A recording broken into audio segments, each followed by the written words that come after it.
Já, takk fyrir það og við skulum ekki hafa þetta mjög lengi. Þökkum að sjálfsögðu öllum þeim sem hafa verið með erindi í dag. Þetta er búið að vera gott þing, góðar umræður og skemmtileg erindi og fróðleg. Fundarstjórnin skeleg og skemmtileg. Fengum meira að segja Helga Björns í heimsókn, þannig að það var bara frábært. En í samantekt, og það alltaf þetta hvað maður að segja í samantekt, þetta er búið að vera mjög ítarlegt, þannig að ég nú ekki að fara að telja það upp, en við erum með fjölmennan hóp fólk sem hefur komið í dag og við byrjum á ráðherranum sem fór yfir áherslu markmið og þess að það sem var gagnlegt og við viljum vera meðal bestu þjóða í heimi og það var alveg klárt að við stefnum og viljum stefna þangað.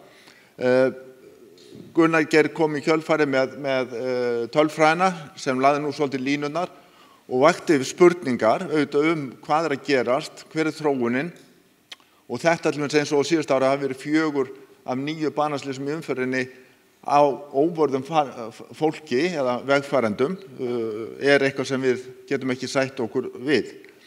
Mér fannst líka Sindri koma vel inn á það og ég er bara mjög þakklátur að það fjölbreytni leyfilegt, þú mátt eiga hjól og bíl, þú þarft ekki bara eiga hjól eða bíl. Ég akkurat þarna og finnst það bara ánægilegt að fá það staðfest.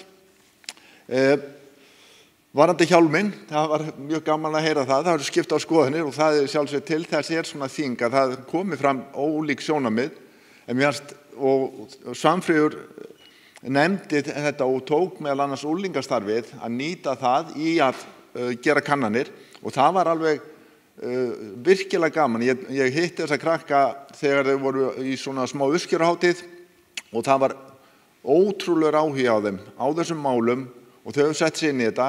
Þannig að ef þau eru að vinna þessum málum á jákvæðan hátt þá er það alveg frábært.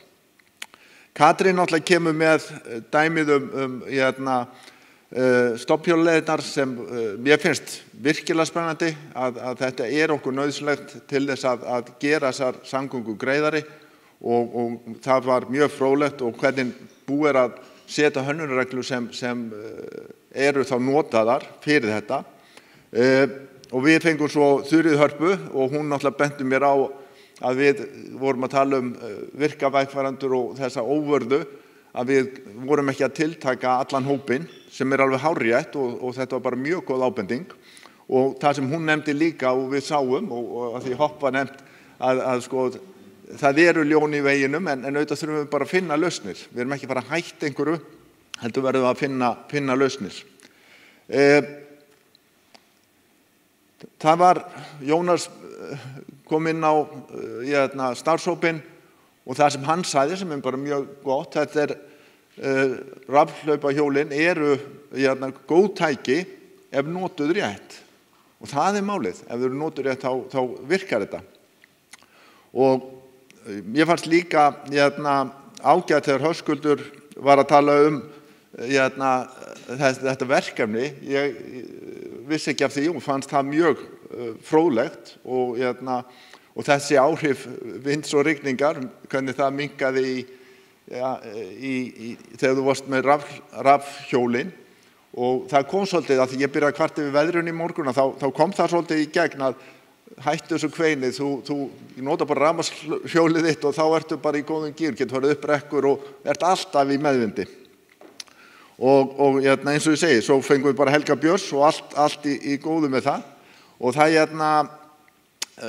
svo kom Árni með mjög góða punkta hjólalandi Ísland og þessar vegalengdir, þær eru nefnilega styttir og það bara, þegar ég að hjóla í vinnuna, þetta 10 km leið en það tekur mig 10 mínútur max aukalega að fara í hjólinu.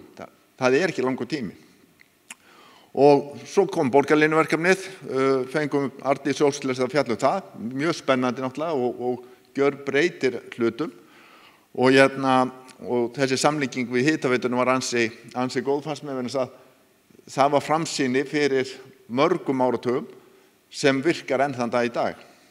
Og að lokum fengum við Karl til að tala framtíðina og mér var svo hugsað ég hélt hann alltaf að segja framtíðinni Ferguson. Það væri næst, en það fór nú ekki alveg þangað. Þannig að kannski verður samt Ferguson til í framtíðinni. Þannig að þessu sögðu, þá bara þakka ykkur kærlega fyrir komuna og fyrir þátttöku í þessu þingi. Þetta búið að vera í mínum huga góður dagur og ég ætla að vona að þið hafi haft gagn og gaman af og ég segi eins og Karl sagði, bara góða helgi og segi þinginu slitið. Takk fyrir.